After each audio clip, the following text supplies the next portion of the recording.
Hello and welcome to Crane Talk, a podcast that covers all things cranes, rigging, and heavy iron.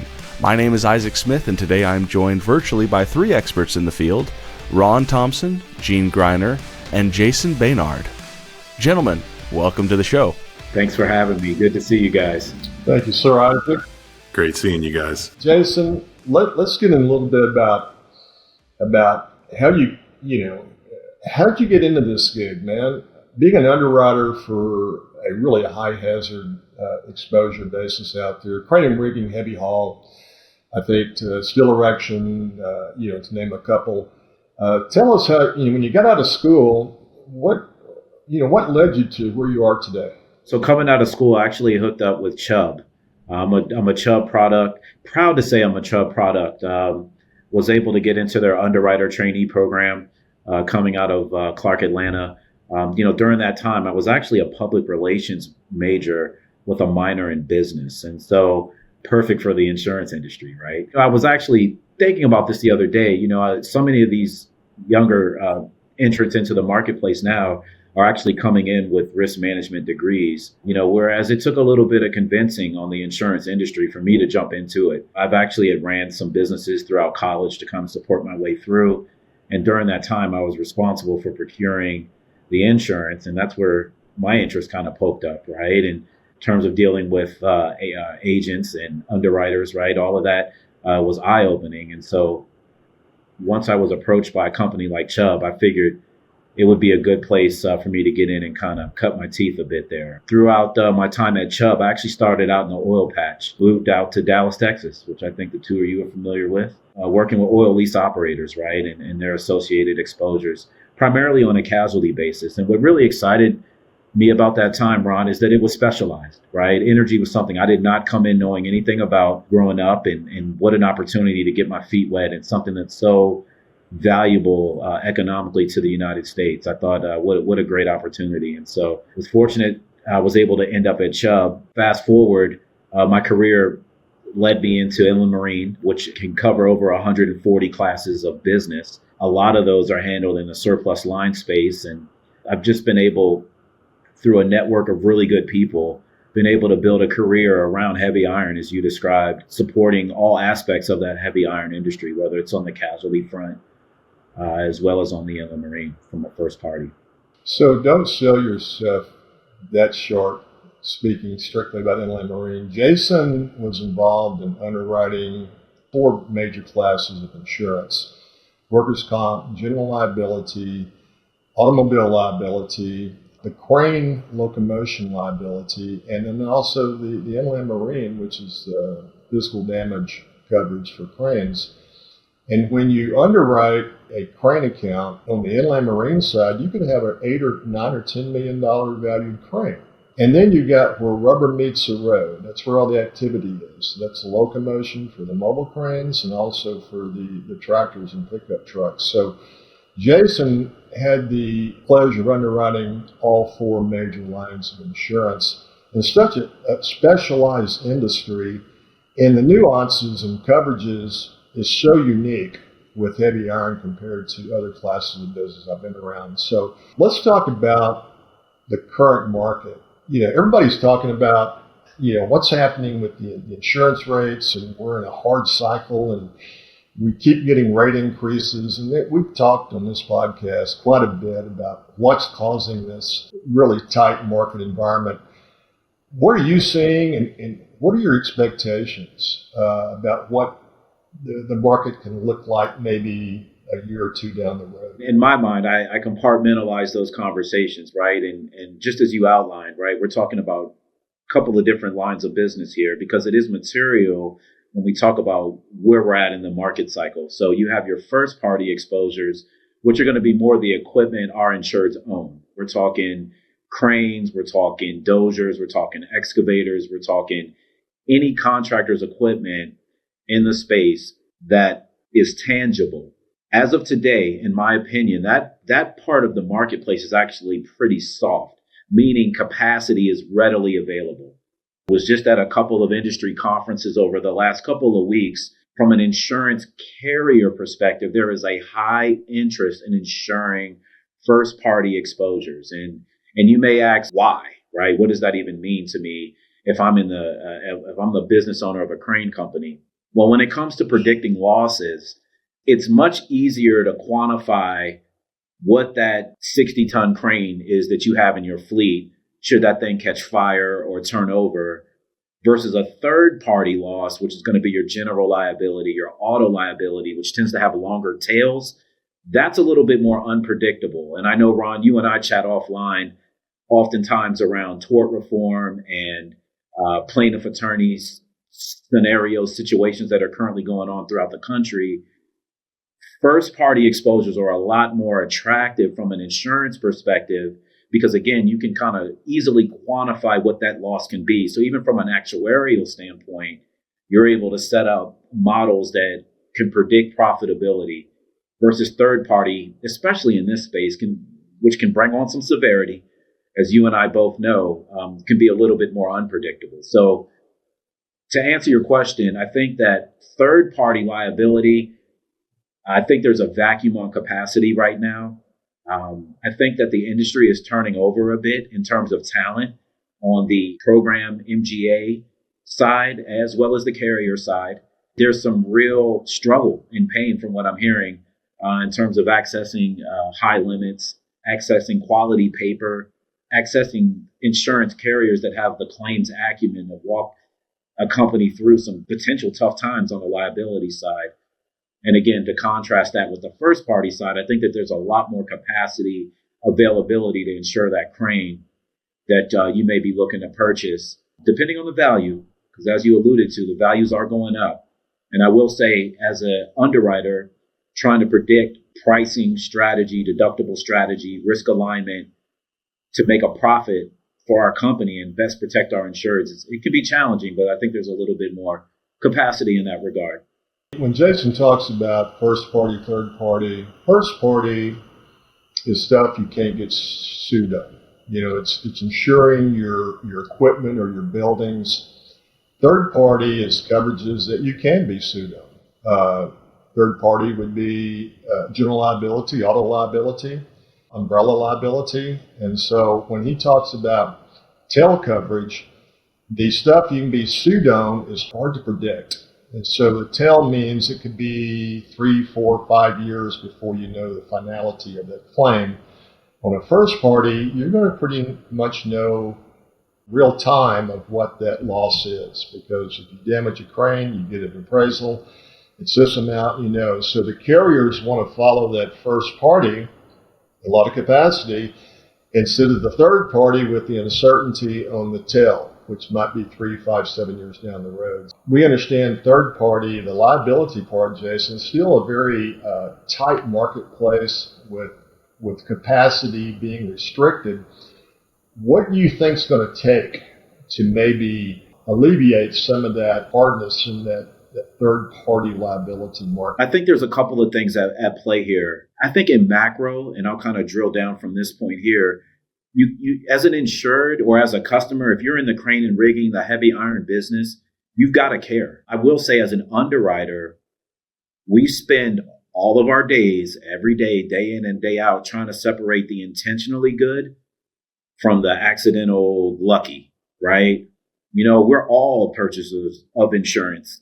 In order for rates, the insurance landscape to improve, there has to be more of a commitment of a buy-in from crane companies, since that's our audience here, on risk mitigation. I assure you that no underwriter wants to be punitive to any customer per se, but we are in the business of making money. That means when you're being asked at renewal to install cameras and telematics, that has to happen.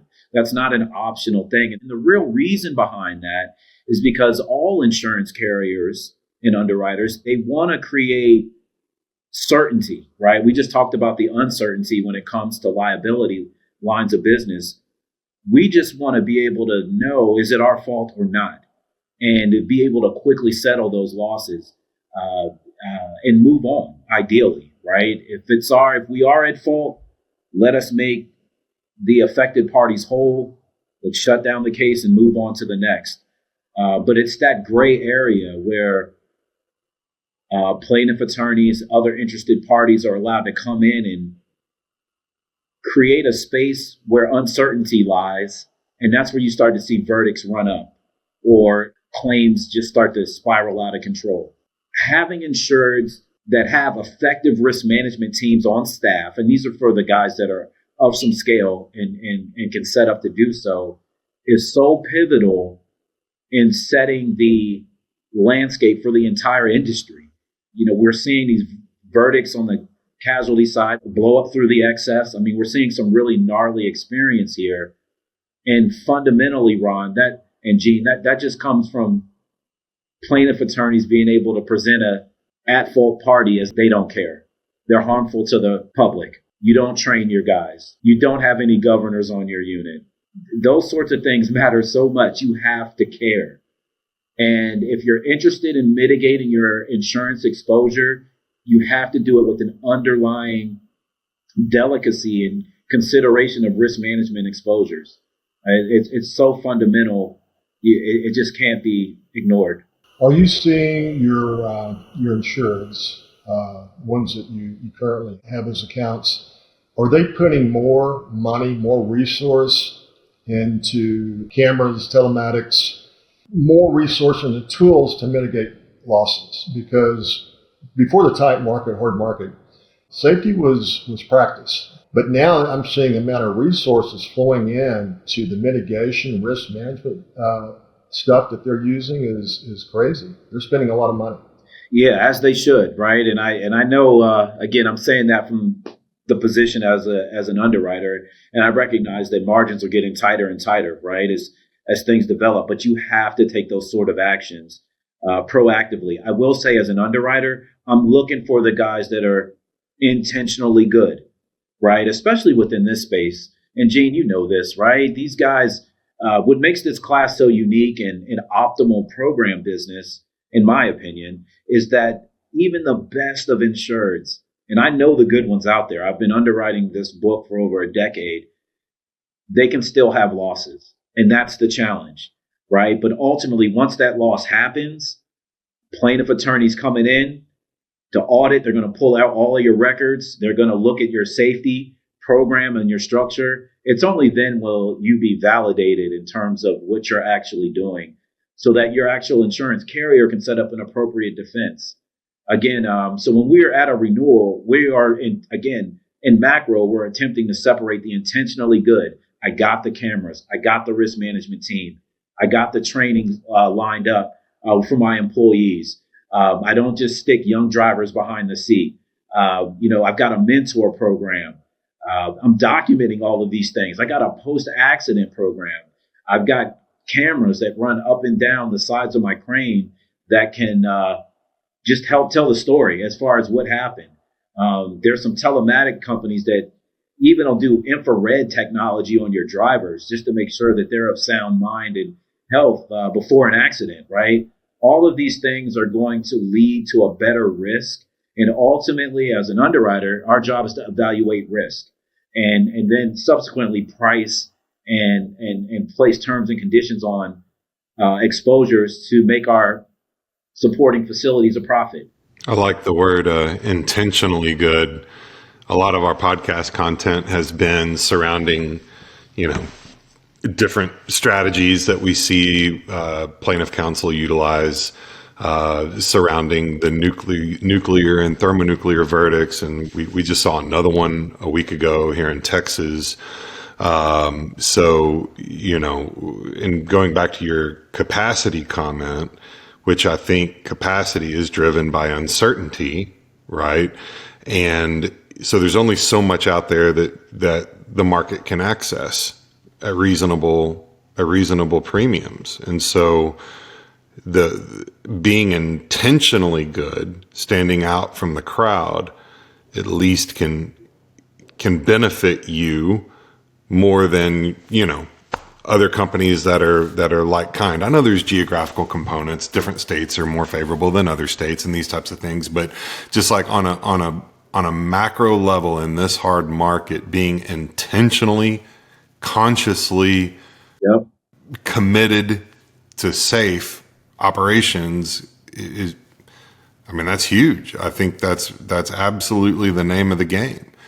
We can vote and we can go, lobby the lawmakers and these types of things. And we are, that's good things to do. But when it comes to the things that you can control every single day, I mean, that's it, right? So, and then being able to communicate that effectively to guys like you in a way where you can best use it is the second step, right? So that's cool. I like that. Intentionally good, consciously good. That shouldn't be lost for sure. Well, I think one other value that Jason brings to the table here, his capacity as a inland marine underwriter, but has knowledge on the claims litigation side for third party. And why I'm saying this is a lot of the claims adjusters do not know this. But when Jason's been involved with the claims management litigation part, he can say, hey, let's look at the rental, the work order agreement, the verbiage on the backside, number one. Number two, let's look at the defenses that we can use from B30.5 on responsibilities at a job site. 3, let's look at the different statutes. Is this a comparative negligent state, or is it joint and several? He knows that. So he can go and integrate with the claims team about, let's check the boxes here and pull out all defenses we possibly can to give our client the best defense in litigation. And so you learn from the best, Jason.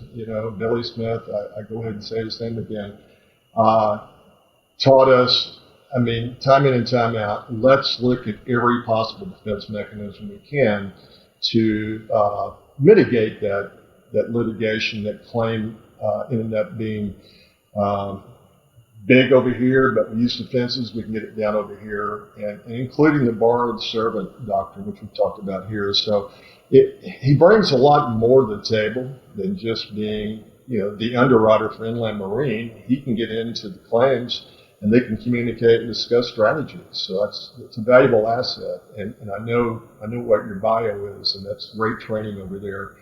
A little bit about tort reform, and we've talked about that quite a bit on this podcast.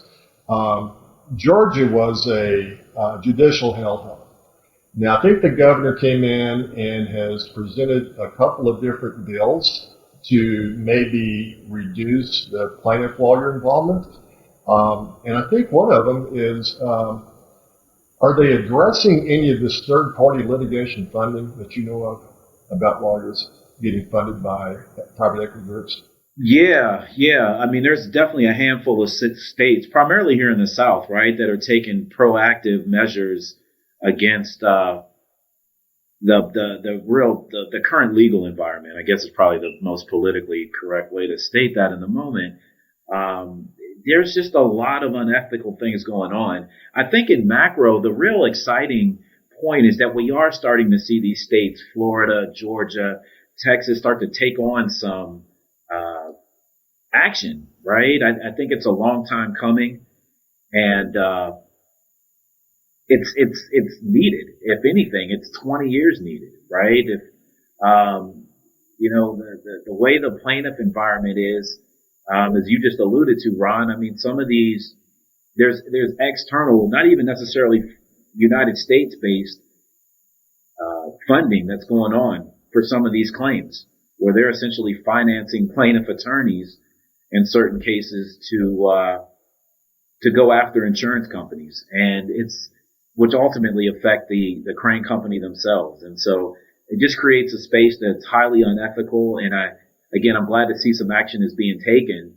And as you mentioned, through Georgia, we see it in South Carolina. But the real question is, now that we're starting to see this legislation being passed, it's going to take some time to be tried and really tested. But the good news is that we're at that point. Jury anchoring, that has gone to the Texas Supreme Court, and Texas Supreme Court says plaintiff lawyers, you can't anchor the jury by using unrealistic comparisons not related to the actual damages of the case. I think Georgia's addressing that, and a client sent this to me just last week. Dear so-and-so, I wanted to discuss your litigation against so-and-so.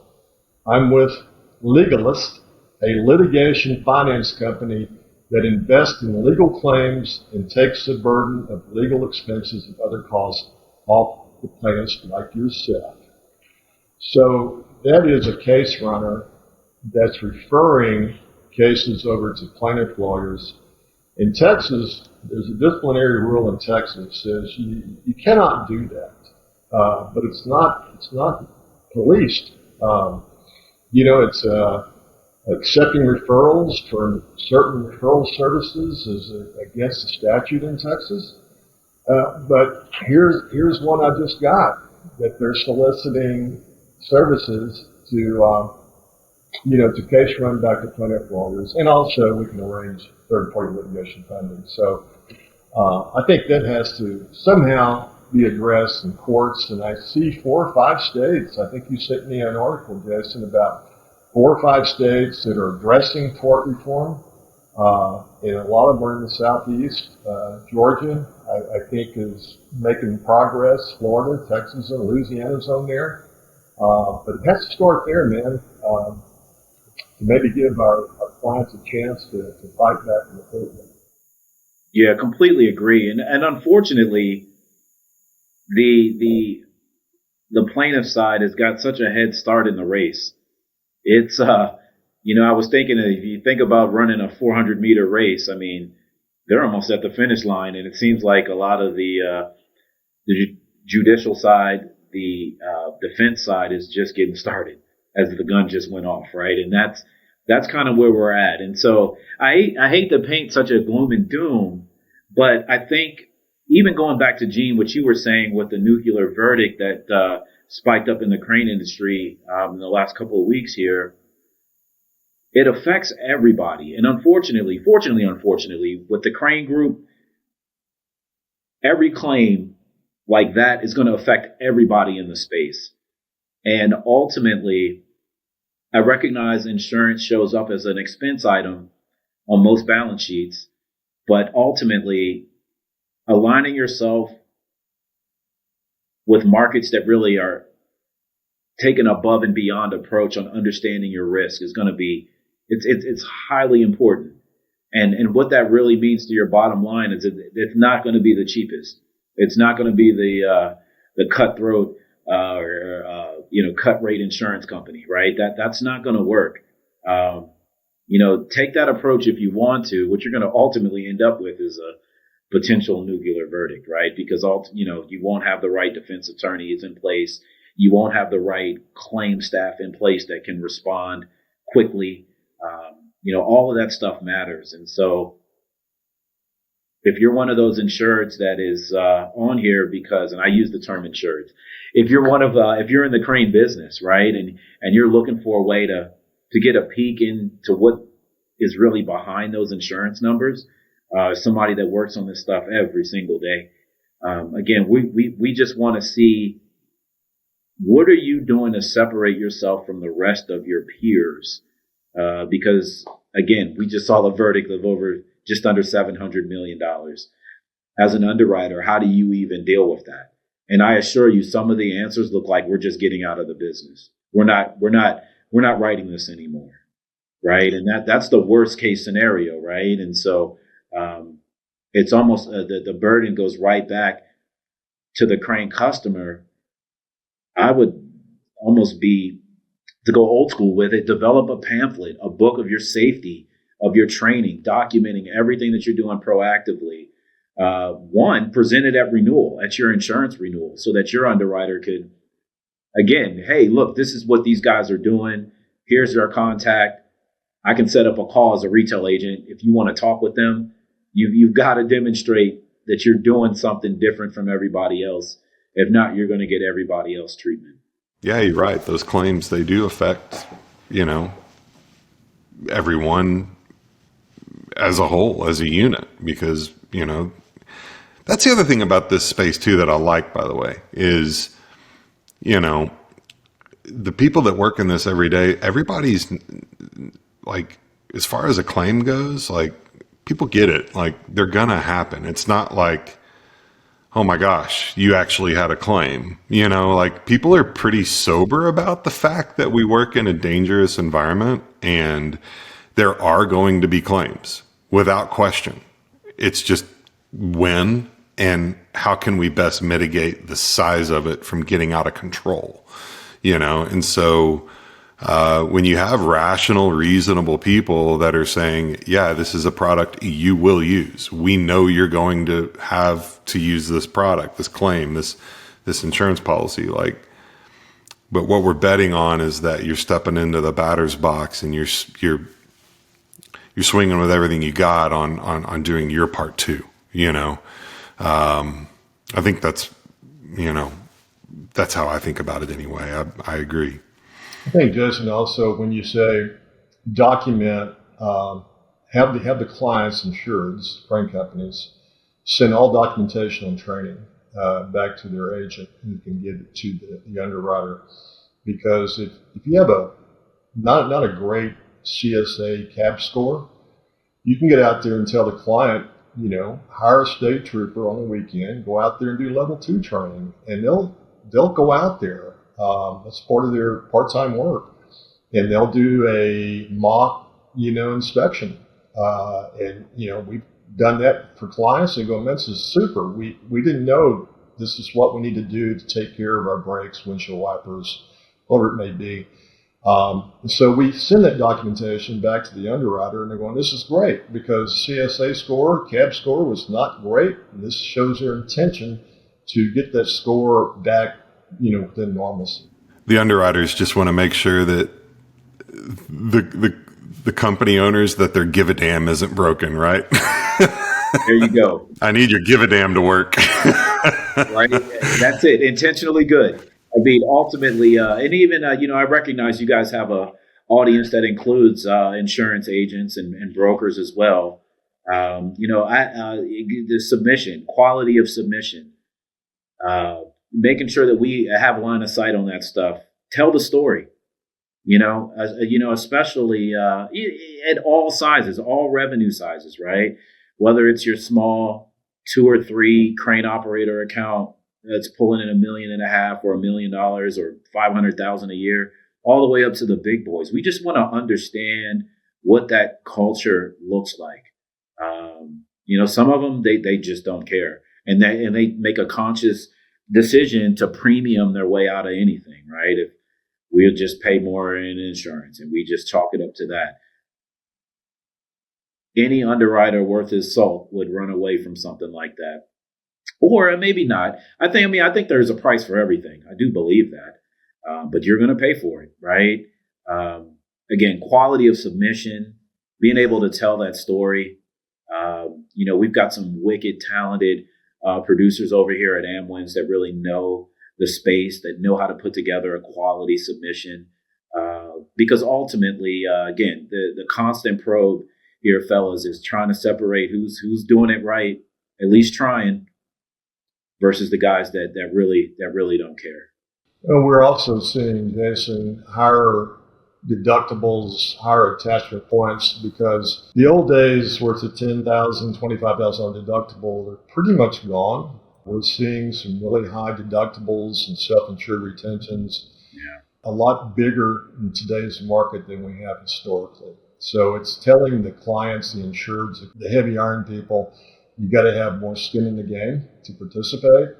And the higher attachment point, I think more of the players will come in because you got to hit that $500,000 retention or deductible before the carrier steps in. So we're seeing more of that. And I got a question for you. I'm going to put you on the spot, man.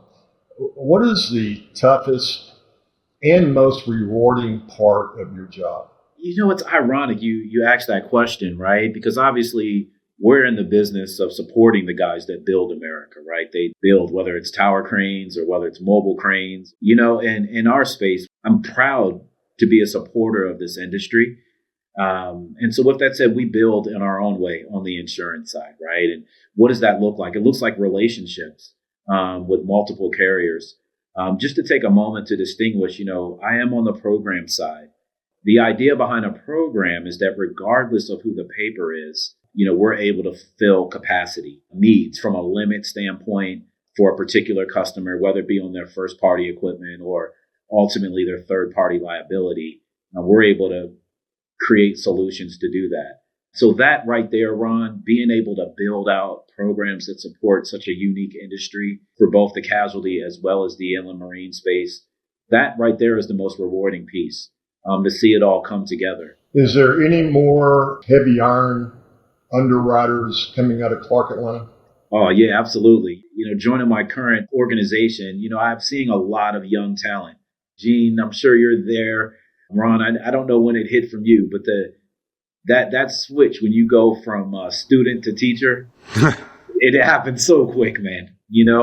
And so what a tremendous opportunity to be a part of an organization here at AmWINS now that's doing a great job in hiring young talent, identifying talent, but not just at AmWINS. We're seeing that across the underwriting landscape at large. And again, a lot of them, fellas, are risk management majors. So they came in knowing they wanted to be a part of this, which I think is amazing. And so, yeah, I'm seeing a lot of positives for the future. So I got a question for you. What is the best advice that you ever received and from whom? Oh, wow. Ron, and I'll say this, I'll give this to Jim Jinhong, but there's always a way. There's a way. As we talked about some of the actors that may be in need of coverage or some high limits, and you may not like my way, but I'll work on giving you a way. It may include, it could be a $1 million deductible on a per occurrence basis. It could mean having to create a scenario where you have 3 or 4 different carriers involved to create a solution. Most of the time, 99% of the time, there's a way. Well, I can personally support that statement, Jason, because I've worked with you for over a decade, and I never heard you say, I can't. It's, Ron, let's figure out a way to get something done. And so the I can'ts I never heard coming from your lips. So I appreciate that. It was all good, man. Well, and I think that echoes the space too. We're supporting the crane and rigging industry, and I'll tell you, if there's a group of people that I feel share that sentiment, it's them. And that's probably the best thing about my job, at least if I were to answer that question, is the people in it. I absolutely love working with these people that are in this industry. They're fantastic. It's that mindset of, oh yeah, there's a way to do that. It might take a helicopter. It might take but there's a way to do it, and they figure it out. And that's pretty cool. I think that really echoes, this industry for sure. That's a great answer. It was spontaneous, man. And Jason came back with a really good answer on that one. So we always kind of close, Jason, with some stuff on the personal side. And I know you're a family guy. Tell us what Jason Baynard does when he's not doing this underwriting gig. Oh, man, you hit it on the head. This is where Gene and I'm going to tell you, we could sit back as two dads and just talk. To answer your question, Ron, big on family. As we record this podcast, I have a 16-year-old and a set of twins that are 12. Man, I just enjoy spending so much time, and even going back to the underwriting and our ability to ask the right questions and always seeking knowledge and wanting to learn doesn't stop once I get up from my desk, right? I take that mentality home, and I promise you, I learn from my children, my nieces and nephews so much, man. Just because they're next up, and I know that. We all know that, right? They're the next generation. Just spending a lot of time with family, reading their reactions to various scenarios and learning from them, right? And one thing I'll say about being an underwriter, that automatically you're a lifelong learner, because things are always changing, and there's not a situation that happens, whether it be personal or professional, that you can't learn from. And so that's how I spend a lot of my time, man, just raising a family here. How many times have I called you after 5 o'clock and you're picking up the phone and I can hear whistles in the background? The kids are practicing. Ron, hey, I got it though, man. Let's talk business. And he's never failed to pick up the phone when I call him when he's at a kid's activity. And I appreciate that with the accessibility, man. So are you going to steer your kids toward this profession? I do have one. I think one of my children has definitely shown an interest. And that's without me even having to over explain what I do too much. But, I think I got one. You must be doing a better job than I am, because when my kids ask, what does Dad do? He said, it makes no sense. Oh, man. So I know the answer to this, Jason. Why don't I ask you? You're living in Atlanta. Falcons or Redskins? Oh, man, and you use the term Redskins. You already know. Everybody knows I'm a huge Redskin or Washington Commanders fan. Yes. Yeah, we're still working on how to say that, but all the same, man. Yeah, that's where we really have a lot of fun, man. We're a football family. Grew up a football family, and yeah, man, we're on top now. And I recognize I'm talking to a team of fellas who live in Dallas, but I do have love for you guys. I promise you, I do. Well, we all have one common enemy, and that's the Philadelphia Eagles. How about that? And you say that, but I'd be remiss. My entire team here at AmWINS is ironically from Philly. I know that. Yeah. So what an interesting year we've had as of late. But yeah, man, it keeps it light. Love football, man, and you can learn from football. Gene, what the heck you been up to? Golly. Well, I mean, similarly to Jason, and actually some of the same places, been on the road a lot recently. We ran into you there in Phoenix, Jason, so that was great. Yeah, golly, the kids' baseball,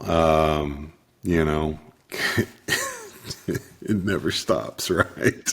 Never stops. Yeah. And then summer's coming too, right, Gene? Summer's coming. Yep. I saw your picture on Facebook, Gene, with the tribe. Yeah, they won a little baseball tournament over the weekend that they got some hardware, right? And so they all took them to school on Monday to show their class their hardware. I was like, oh my gosh. So not only do they have no clue what I'm doing, they also don't know humility. So, yeah, there's that I got to work on with them as well. But no, we've been having fun with all of that. So yeah, just same old stuff, right? How was that trip down to Anahuac and that excursion, man? I'm curious. The big news on the Texas coast is, and it's not good, the daily limit of speckled trout, the best thing to ever go into a frying pan, is down to 3 fish. 3. And so that was I don't know what's going on with the fish. I need to, speaking of constant learning, we need to figure out what's going on there, because we went on a fishing trip and I took the old Ford excursion down there, ran great, like a top, no problems. Yeah, the trout. Oh man, it was slow. I don't know what's going on in the bay. Maybe they're further down. Maybe the water's better condition in Mexico or something, or Florida. I have no clue, but they were not off of the Texas coast where we are. So it was a good trip though. Yeah, I was in British Columbia last week for 5 days and did the Whistler deal. It was a business trip and had a great time. 40 degrees up there at nighttime, so that was awesome. And so it's been, I think next week, 2 weeks, we go to the Texas Parent Association meeting in Houston, and then we do our play shoot there. Should be fun. So I think that's it. Jason, it's always good to connect with you, man. Yeah, I appreciate it, man. I tell you, nothing like some Texas clay shooting, man. I love it. I really enjoyed it in my time in Dallas. Yeah. Come down to Houston in 2 weeks if you can. Yeah, absolutely. Yeah. Absolutely. Yeah. Houston in early June's always about 95 degrees with 100% humidity, and you got a sweat ring down to your navel. But other than that, it's great. Yeah. Well, thanks for having me, guys. I really hope that this is beneficial to hear from us boring old underwriters over here. No, when we started the podcast 18 months ago, we were thinking about potential guests, and your name was always coming up. So I'm glad we finally connected. And you're doing an awesome job, man. AmWINS is lucky to have you. Without question. Thank you, Jason. Yeah, thanks for having me, guys. Thank you. Hey, Jason, if anyone wants to connect with you, what's a good way for them to reach out? You can find me, my email address is jason.baynard, B as in boy, AYNARD, at amwins.com. Would love to hear any questions. Would be more than glad to answer any. And also have a phone number. You can reach me at area code 404-673-3767. And got some really exciting products that we're rolling out here at AmWINS. Well, good deal. Well, thank you all for listening, and be sure you subscribe and leave the show a 5-star review. If you have any questions, you can reach out to us by following the links in the show notes below. New episodes go out every month, and until then, we will see you next time.